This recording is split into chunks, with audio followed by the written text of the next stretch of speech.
দেখো অ্যালজেব্রার অঙ্কগুলো কিভাবে আমরা ট্রিক্স সাথে করতে পারি ইউনিট ডিজিটের মাধ্যমে। দেখো কি বলেছে, B minus one by B এর মান আছে 3, ঠিক আছে। এখান থেকে কি করতে বলেছে আমাদের, B to the power 6 plus 1 by B to the power 6 এর মান। তাহলে এখান থেকে আগে আমরা কি করব, স্কোয়ারের মানটা বের করব।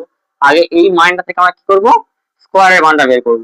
তাহলে স্কোয়ারের মান বের করতে গেলে সূত্র কি, এটাকে স্কোয়ার করে দাও, করে তার সাথে 2 যোগ করে দাও, করে কত হবে আমার 11 হবে, ঠিক আছে। এবার এখানে 11টাকে আমরা ধরছি 1 ধরছি ইউনিট।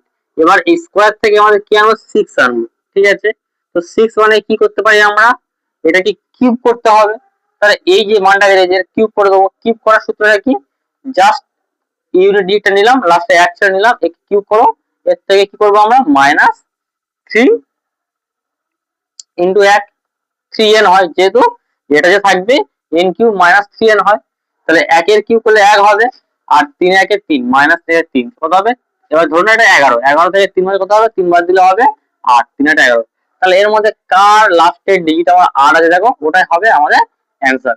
তাহলে 8 এর মধ্যে আছে, আবার এর মধ্যে রয়েছে, তাহলে অ্যান্সার তো দুটো কি হবে, দুটো হবে না। এবার দেখো এই যে একটা নিয়েছি আমরা, এটা কার 11 থেকে নিয়েছি, মানে 11 কিউব। তাহলে 11 কিউব মানে কত হয়, 1331 হয়। ওর থেকে আমার কম হবে, এটুকু তো একই। 1331 থেকে আমার কম হবে, বেশি হবে না নিশ্চয়ই, কমই হবে। তার মানে 1600 মানে অনেক বেশি হয়েছে, তাহলে এটা অ্যান্সার হবে না। তাহলে অ্যান্সার কোনটা হবে, লাস্টে ইউনিট 8 হবে, আর এই অ্যান্সারটা হবে 1331 থেকে কম। তাহলে কারেক্ট অ্যান্সার কি হবে, এ ফর আমেরিকা।